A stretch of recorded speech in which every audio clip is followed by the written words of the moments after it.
this is Linda Burton. And this is Joe Burton with Five Minutes Stay Married. Today we have a special guest with us from Family Life Institute, IE. Is Pastor James and Kathy Flowers are joining us today for this very important topic that we're going to be discussing today. And what's the topic we're going to be discussing today, Linda? It is overcoming grief. We're going to go deep today, and if you have comments or questions, please leave them in the link below. And so we're going to get started. So Linda, why don't you start us off? Okay, so today I really want to talk about grief and firstly the loss of a child and how it affects you as well as your marriage. And I asked Pastor Flowers to join us so we can have a well-rounded view of it. Our life experience is limited to before birth, and we wanted to go farther and help people that actually had a child in their life and lost it. And we are going to start with our story of losing our children. And the first one is the hardest one for me. It took me a while to do this video because of dealing with this, and it's because I had an abortion, and with that,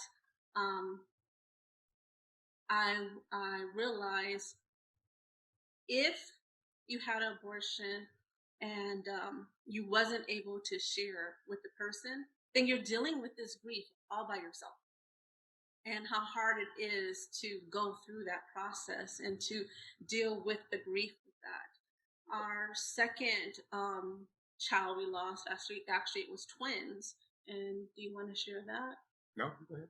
You're doing fine. I'll chime in. Okay, our second one was twins, and we lost them at two different times. We lost the first one after the first trimester, and then we lost the second one during the last trimester. And basically the first twin, umbilical cord, choked the second twin, and we had to deliver it and name him, and then we had to go through the process of losing him, of going to the funeral home, picking out what we had to deal with, of just that process of losing. So after all these years, 28 years, 27 years, then after all this time, it still affects you emotionally. I mean, it does. Is it? I mean, how would you compare what you feel now compared to back then, if you can remember that? I mean, I know some time has passed, but it's still with you, right? I think it's always going to be with me. I think the hardest one was the abortion, because I can't blame anyone but myself. I made that choice, and I made that choice from feeling hopelessness. I mean, I got to my bottom of not having any hope, and I made that choice, and I have to deal with that choice, and that was very, very hard. And because I made that choice, losing the twins felt like my punishment, or that's what I deserve, and I put that guilt on top of that as well. So it's going through the process of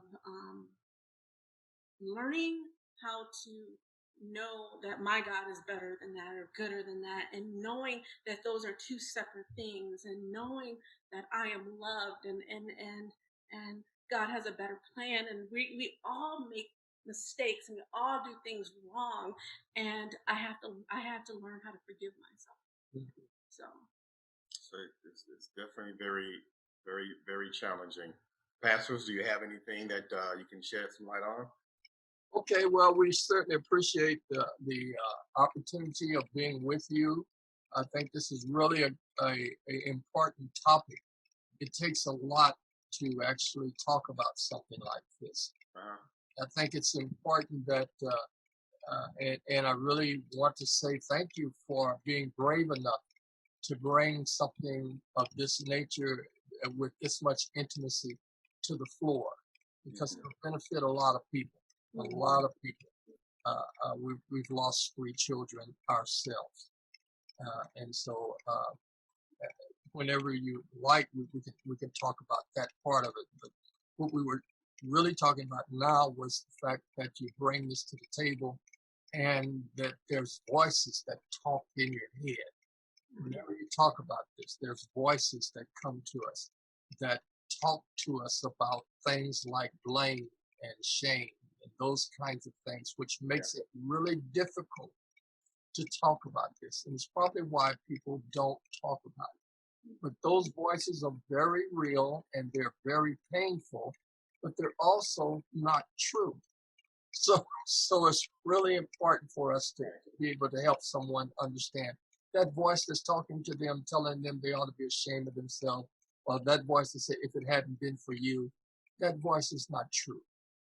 You said you can hear voices, or you can talk yourself into or out of different kind of things, and you can go down a different path. Yeah. I think it is really, especially for us guys, one of the scripts that we learn early is to be strong, and that strong quite often represents or manifests itself in nothing phases me. And whenever I get that script that nothing phases me, then I try to act like nothing phases me. Yeah. Of course, that creates a whole nother world of problems. And then issues that I really need to deal with, I haven't dealt with because I'm busy trying to act like it doesn't bother me. Mm-hmm. But it manifests, it bleeds out. It's like a balloon that's blown up that you push underneath water. It'll find a way to come out. Right. Mm-hmm. Yeah, I'm so glad that we're at a point in time, or we're getting more to a point in time where we are learning about a lot of wrong teachings. Mm-hmm. Mm-hmm. You know what I mean? Yes, sir. So I mean, and we can see that today. There's a lot of truths coming out. There's a lot of studies coming out. So we don't have to live by those falsehoods anymore. Right. And it's about it. That, to me, that's the biggest thing. If I had a older person to say, now, yes, don't get me wrong, I know what I did was wrong, but actually talk to me and explain, like, just, this is not something you're getting rid of one problem, but you're adding so much more. You know what I mean? You're thinking you're getting hope here because you're relieving that problem, but you lose so much more here. Like, or even if you feel that hopeless, know that there is hope. You know what I mean? Know that there's other choices. I didn't have that. I mean, I was young. I was 20. It's like you don't trying to figure it out. Yeah, trying to figure it out yourself. Yeah, and I see why it's so important that we need to talk to somebody that's more experienced in things. But the problem is the world today is, this is like my deepest, darkest secret, that I dealt with inside.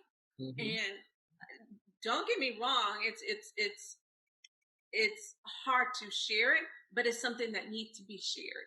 It's something that people need to go different places and hear it, or take it, of realizing it's, like, this is not it. This doesn't label you.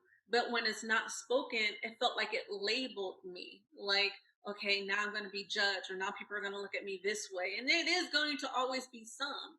Mm-hmm. But I'm not that hopeless person anymore. I know who I am. I know the power God has in my life. And I know so much more now than where I was back then. Yeah. And part of it's maturity level of almost 30 years.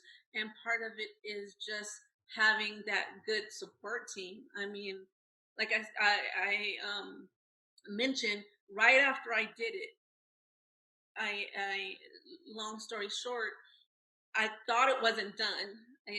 I changed my mind there, but the process, it still happened. Mhm. And going home I couldn't even go home. Now you're talking about the abortion? Yes. Okay. I couldn't even go home. I ended up going to a friend house and I had to stay there for a week. And I am so grateful that I have a husband that was like, what's going on? Let alone every day after work came by, okay, you can come home. It's okay to come home. Yeah. But I didn't even feel worthy enough to go home Yeah. to him. Like I felt like I am so blessed that I had my 2-year-old that if it wasn't for him, I didn't see the point of living because I messed up and how dare I do something like that and I'm still alive. There's so much that goes with that. Yep. Let alone learning to forgive myself and then now worrying, is he going to forgive me and how is this going to affect our marriage? I mean, we were only married a couple of months and having very, very hard time of trying to find steady ground. Mhm. That is like, wow, I just made it worse. Thinking I'm making it better, Yeah. I made things. We were two broken vessels coming together, trying to come together as one. Had no idea about things. There no one to talk to us about things. So now, as you talk, I'm starting to remember things too. Yeah. I don't remember being gone for a week, right? But I do remember one day going over to the person's house that she was staying, who she was staying with. And then so the person that she was staying with approached me outside way before I got to the house, probably, I don't know, 30 feet away from the door. Oh. And she was telling me she was laying down the ground rules, which is a good thing. Mm-hmm. Mm-hmm. She was laying down the ground rules because she didn't want any arguments in her house. Mm-hmm. I was like, I'm good, But I don't think I was upset at the time. I do remember calling around because Linda was gone, and I think you just left. You left. I don't know if I woke up and Linda was gone. You had duty because I was in the military at the time. Mm-hmm. Mm-hmm. So I don't know if I woke up and Linda when you were gone. If you were gone, like you had duty. Okay, she'll see. So she planned it so that it won't interfere. Because I think there was at the time that I think you were unsure that you wanted to bring a life into into another failed relationship, right? I think that may have been a part of it too. But I remember calling around trying to look for her and stuff, and then I got a woman on the phone, and I had thought me as the husband had some kind of had enough stature for a woman on the phone to get me to tell me where she is and whatnot. But at that time, she told me that, even as the husband, my rights were limited. Mm-hmm. Right? That's what they did. So that's the message she was giving to me on the phone. So, because I did search and called around to different places. And remember, this is before cell phones Yeah. and technology. Yeah, this is This is looking in the yellow pages. This is 1992. This was 1992. Yes, I was looking in.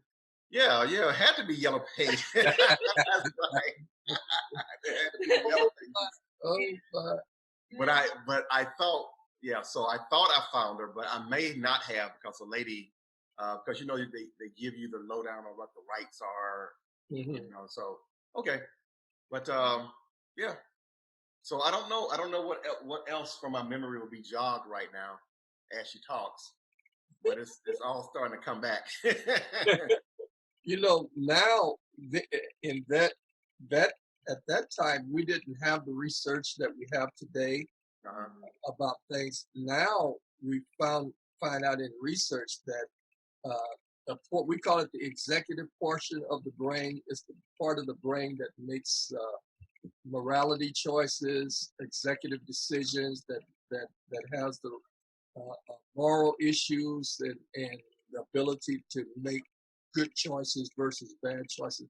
That part of the brain actually doesn't fully develop until ages from 25 to 30, I think it was 35, 35.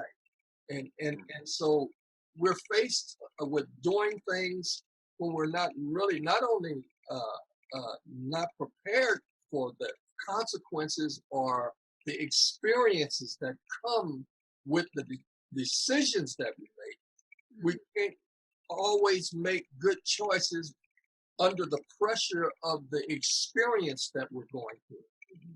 And it becomes really difficult. We need to be able to connect to people that have lived and have some experience. The problem with that is that quite often the generation that we would connect to have issues themselves. They have written scripts themselves. So that makes it difficult for us to talk. We need their wisdom, but we can't connect to them. We can't connect to them. And I think that's really important for us. One of the things that I'm really wanting to do is help the older generation, which is my generation, understand the importance of creating a relationship that's open enough and safe enough so that the generation under us can actually talk to us. That is critical. We didn't have it. The generation that was over us, they just had real scripts going on. It could have been from slavery because they weren't that far removed from slavery. It could have been all kinds of things going on. But they didn't have the capacity or the experience or the skills to create a relationship that's open enough and safe enough so we could confide in them. And we suffered from it. We suffered from that. Yeah. Wow. I think it's really, really important. Like I said, I had a support group. I had friends that helped me all the way through, and family that helped me out as well. And out of all that support, I only had one person that's close in family throw it back in a negative way. And I realized, and I had to learn, it's not me, it's them. And it, like I said, it's been almost 30 years since this happened. And just, earlier this year, they got upset and threw it in my face. But now it's like, okay, you know what I mean? Like, I already been through the hurt. I've been through the pain. That doesn't hurt anymore. And I know who I am. I know that was the 20-year-old person. That was the person that was hurt, that was scared, that felt hopeless. But I'm not that person anymore. And I think that's the biggest difference is I had to rebuild me because of that and find out who I am because of that. And no, I didn't know I can go that low. Before that, if you would have said, Linda, would you ever have an abortion? I'd be like, no, I know it's wrong and all this other stuff. I never would thought I would go that low and be that hurt, and deal with that pain like that, of feeling hopelessness. That I thought that was my only way out. Now it's like, okay, I am like totally more positive and encouraging, and I refuse to look at anything negative. It has to be another way because I learned from that experience. No, I'm never going to go there again. I know that God is bigger and I'm stronger. He made me stronger for anything that is on this earth that can take that much power away from me. So through the experience, it helped me grow and become stronger, but I still will always have to deal with that hurt and pain that comes with of what I've done. I mean, like when I see a bunch of kindergartners or a bunch of kids, I still get emotional inside. I don't cry anymore, or people around me can't tell, but inside it still does something to me. Yes. And I think it's always going to be that way. And it's so funny because when people say how many kids you have, in my head I want to say 5. Because that's where my heart is at. I have 5. But instead I say 2. We go through that process, and it's hard. And to me, taking the time to do this today, especially for the people that kept their experience of having abortion a secret, that they're dealing with this pain alone, and they can't forgive themselves, or just stuck of feeling regret and hurt, and can't build a relationship with their spouse because he might not know, or he does know and he can't forgive. There's so much more there that just needs to be discussed, that I felt this is very important to share, very important to talk about, because I wish we had this back then. And with technology now and what's going on now, it's time to stop being the bearers of our sins and our thoughts and our scars, and time to show them so we can build the next generation. My grandkids will see the video one day and say, yeah, grandma messed up and I learned from that mistake. I'm going to make different choices. I'm going to do this. Or they have a clear mind of this choice lead to this way, or this road. Yeah, that's why you have to do the opposite, because so I remember something that you said, James, where you had said that if you want to mess things up, all you gotta do is act natural. Remember that statement you said? Yes, sir. But so in that context, then it's like when we have to pass on stuff, we think in our minds that we only pass on the good things, right, or the good lessons, right? Or we talk about the good lessons, but you're supposed to pass on some of those bad lessons that you have learned, that you learn from. But I think many people are just embarrassed, or their mind is not there. Like, well, we only share good stuff, not the bad stuff. But sometimes, like, you have to do the opposite of what's natural. Right. Keep that, because that's help. People can learn from good decisions, but they also learn from mistakes as well. Right. I don't know why we walk around thinking that we need to be perfect when we know good and well that we're not perfect. Exactly. You know what I mean? It's like that's how we walk. We walk like that. Like your job is based on performances, right? And I get that, but it's like that mindset is actually a perfect performance. It doesn't include a few mistakes, accidents. I don't know. Yep. Yeah, humans are not perfect, none of us, and to try to create a mirage or an illusion that we are is just, it's first of all, it's prideful. It's a waste of time. Yeah. And it doesn't help anyone. Not even the person who's trying to create it. It doesn't help.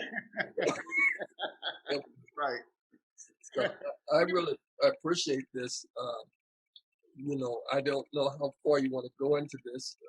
Whenever you want, if you, we can talk about us too, because we've had the experience also. Yeah, I want to share one more thing before we do that. I do want to do that, but what comes to my head is you teach. There's 3 things that everybody needs. And I know I'm going to say them wrong, so I'm not going to. I'm going to try to say it while you're here. But I think people that had the experience of having an abortion needs those 3 things. Can you share that, please? Sure. Actually, the Lord gave that to my wife. It's a revelation that He gave her, and I like to fell out of the chair when I heard it. And I've been talking about it ever since. I just took it and ran with it. Hopefully, she can write a book about it. But there are 3 questions that all of us as humans need to be answered. The first one is, am I okay? All of us ask that question all the time. As we get older, we get more sophisticated in how we ask it. Like, how did you like dinner? Or do I look good? Or what do you think of this hat or this dress? What I'm asking really is, am I okay? Am I okay? Or another way of saying it is, will you choose me? Will you choose me? Because the feeling of not being chosen, being rejected, directly affects your sense of being okay, being adequate, being sufficient. Okay, the second question is, did I do good? See, all of us need a cheerleader. Every human needs a cheerleader. And the question of did I do good actually means, can I please you? Can I please you? Because if I don't have the ability to please you, then something must be wrong with me. Mm. Can I please you? Or did I do good? Most of the time we ask that question when we messed up. Okay. And the third one is, do you still love me? And the do you still love me question simply means this: do you care enough for me that you won't throw me away after you found out what the burden and the yoke that comes with me is? Will you take my yoke on you?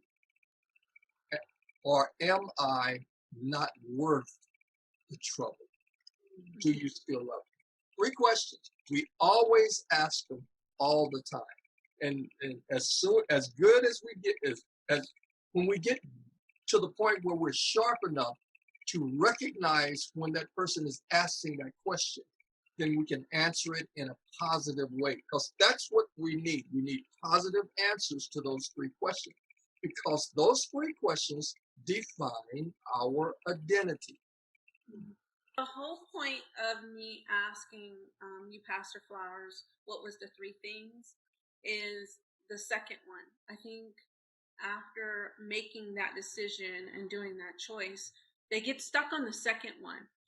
And they know that they did something wrong and they have that guilt.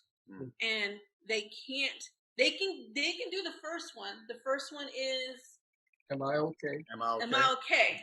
They can fight through that and be okay. And they can do the last one, which is, you still love me? Right.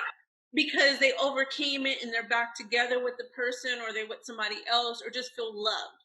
But the second one is where they're stuck at. The second one is where they feel hopeless at. The second one can put them right back in that cycle of, why am I here?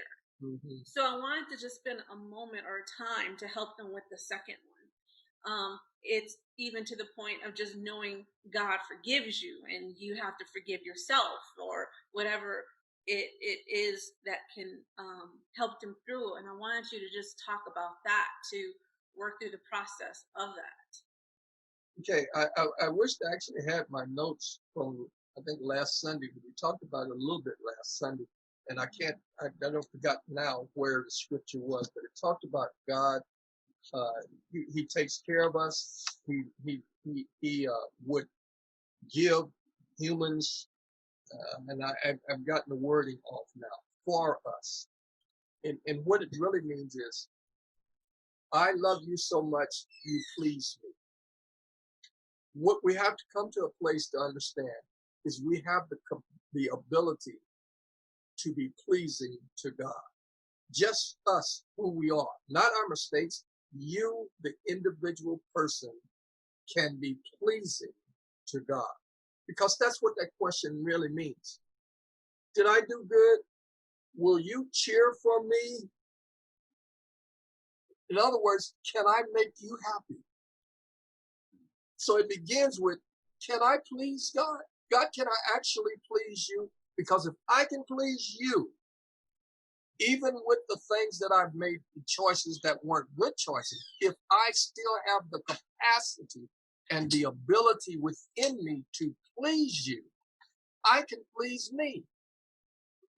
But I have to know I can please myself so that I know I can please God. God didn't create you not to be able to please him. Babe went and got my notes. Where it is now, I think it's over in Isaiah. No, we're not. Anyway, thank you though. Thank you, babe. Isaiah 40:10, I believe it was, somewhere around up in there. Maybe may have been. I don't want to misquote it or get it out of place. No, 26. Yeah, I think it was 26, 3 and 4. I think that's where it was. And she went and got the Bible, so she's gonna get it for us. It's really important to know this, that we can please God because he's pleased. First of all, he's pleased with the creation, you. He looked at you when he created you and say, this is good. This is good. Okay. And so God has this amazing ability to separate our decisions that aren't so good or bad choices from his creation, what is good, which is good. He's got this amazing ability to do that. In fact, he takes those bad things we do that we still wrestling with. He's got a whole sea where he throws that stuff. So he don't even remember it no more. We go out in the sea, we go dive off into the sea and go find it and bring it back to him and say, I'm sorry. Here, what I did. I'm sorry. Like, what is that? What was that? Yeah. So the scope is really important to understand. His vision is eternal. Our vision quite often is temporal. So we see something that we did as finality, whereas if it was something we did has eternal implications. What we may have thought we destroyed just came back into his hands. Yeah. So he sees something different from how we see it.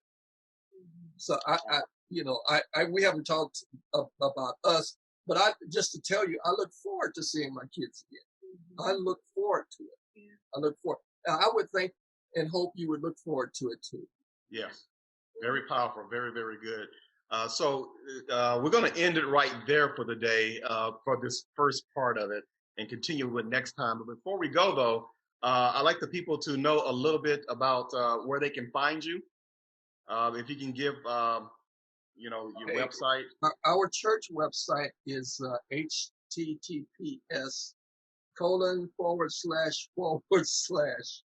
centerofchristministry.com. So they can find us there. Our Family Life Institute website is https:// Family Life Institute IE.com. Okay, we'd like to thank you, Pastor James and Pastor Kathy Flowers, for joining us. We will pick this up next time.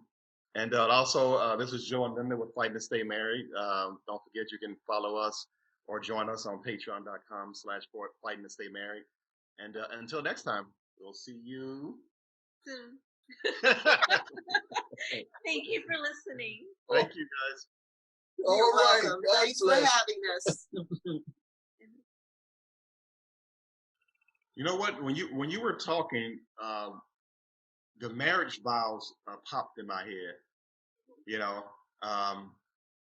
I didn't do research on how it came to be or how those marriage vows were written, right? Mm-hmm.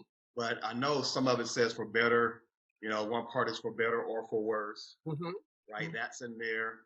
Sickness and health. Yes, sir. It's in there. Richer or poor. Mm-hmm. So when you were speaking about that, am I okay? Do you still love me? Wait a minute, what's the second one? Did I do good? Did I do good? Mm-hmm. It's like, so to me, some of those things, but I don't know why the marriage vows popped in my head, because to me, those marriage vows, even though they are good for that moment when you're getting married, mm-hmm. but I don't think people are really thinking about it then because of the celebration, mm-hmm. the parties and all that. And to me, and this is just my opinion, those marriage vows actually come into play later. Oh yeah. I mean, for better or for worse, because you're not going to get your worst and your sicknesses and all that on day one. You may not get it on day one. You might not even get it on day 50. But it's coming, right? It's you know what I mean? So, that's why they're called vows. Because when you take a vow, you are taking something that's not to be taken lightly. Uh-huh. It's to be, you need to really take it seriously. That's why whenever we do premarital coaching, we always go over those vows to really make people think. And then when he actually performs a wedding, he explains it to the witnesses, because people they want to hurry up and get through it to get to the cake, open the gifts, and wave goodbye as they're off on their honeymoon. And The cans dragging. yeah, the cans dragging. And for the most part, people don't really pay attention to that. Right. It's the formality, the beauty of it, the pageantry of it, but to actually pay attention to what's being said, I think the average person would say, I don't know if I'm really ready for that. Because it's not, like I said, it's not to be taken lightly. It's not something that, you go to the meat market and do I buy the meat that's on sale, or do I buy a good cut of meat? It's I don't know. I try to make things more practical. But what we have to realize is that we don't get to choose. Maybe you've chosen the person that you want to marry, but you don't get to choose whether or not 10 years from now they may get a disease that could cause them to die early, or to have a condition in their body where you might end up having to take care of them. A lot of people don't go there. Yeah. But that's what it is. That's what the marriage vows are, and that's why they're so sacred. And that's why he's talking about me writing a book. He needs to write a book. And I believe that people would take it a lot more seriously if they understood the gravity of what's being said. And it's almost like it seems to me that we need these constant reminders of those vows. Like, so, because you can go in, you could be 5 years, 10 years down the road in your marriage and not even be thinking about it, right? So it would be nice to have these reminders, like, oh, you're going down to the grocery shop, and you go to the grocery store and you're in the can aisle, but they have a can that says, have you thought about your vows? Wow. You know what I mean? Yeah. You brought the meat, so you're in the meat, they have a little package there. What about those wedding vows? Yeah. And that I'm sorry. No, go ahead. Because it's you people, you forget. You forget. We forget that our relationships, they need these reminders of what you said and what you vowed to. It's like you need tune-ups or maintenance as well. We're real in tune about other things, but some of the things that we that are real important, like a marriage, we don't really tune that up as it should. We don't give it that update. Oh, your computer needs updating. Yep, you're right. And that's why having rings on our fingers reminds us of, because we use precious stones such as diamonds, and other people use different gems, but it's either going to be silver or gold. And you pick it out carefully, because this is something that you will wear for the rest of your life. If you're in a marriage, if you're in a good relationship, every time you look at it, it reminds you of what you said you would do. Not what they would do, but what you would do. Oh, that's good. Yeah. Yeah. And so when we and other people need to be reminded, hey, I'm married. Yeah, that's true. Yeah. Back off, buddy. I'm married. Hello. But I think we need to understand the purity, the sanctity, and I'm looking for another word that ends in T. You say unity? The beauty of marriage. Not everyone is suited for it. And that's because some people choose not to be, but it's to be taken seriously. And I think because we, between what you two experienced and what we experienced, we never saw that in our life. We never imagined that. But when people are joined together, that's why fellowship and community and connecting is so important, because life is too important to do on your own. Nobody is a lone ranger. And if they are a lone ranger, they're a very lonely lone ranger. Yeah. Because life is meant to do it with others. And that's why I would say the pandemic is really damaging relationships, because some people just need to get out and be with their family members. And for those that are in marriage relationships and they're not good and they're not healthy and maybe they're toxic, it can be the most devastating thing in the world. Now, I've got to deal with you, but I don't know how, because we've never had healthy communication skills. We've never communicated on a level where we can just be ourselves. You brought up a good point too, and I think we're coming up at the top of the hour, so I want to probably end it there in a few minutes, because we want to make it because I know we want to be mindful of your time.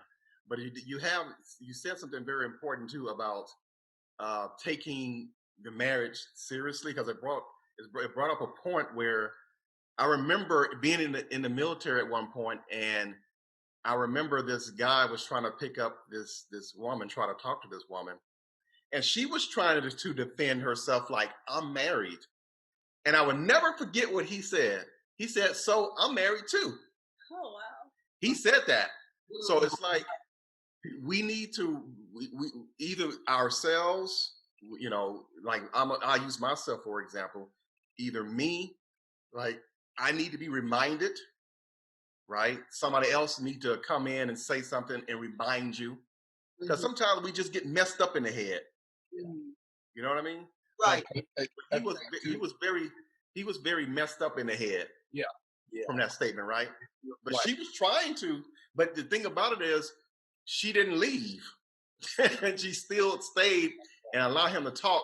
But I mean, I was walking away, so I heard that, and I just continued on my business, But I think it's really important too, Joe, to have men need mentors. They need men. Young men need men that have a life of experience and influence to support them and encourage them to do things in a certain way. Men need mentors. Yeah.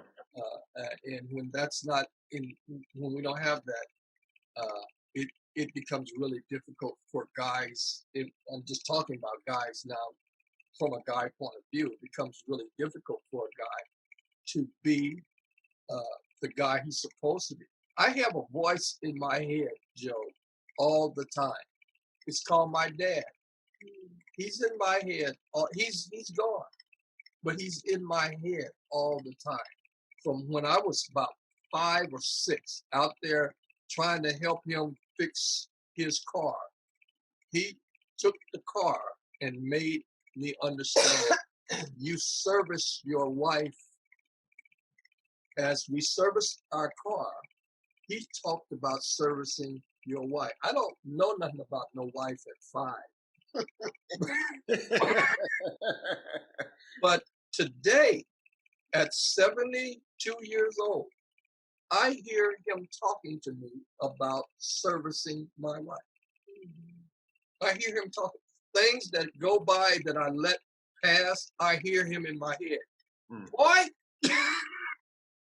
I hear, and we need that. We need I have, it's hard for me to understand how a guy can do things in a way that will be good without voices in his head that's talking to him from the past, those voices that he respects.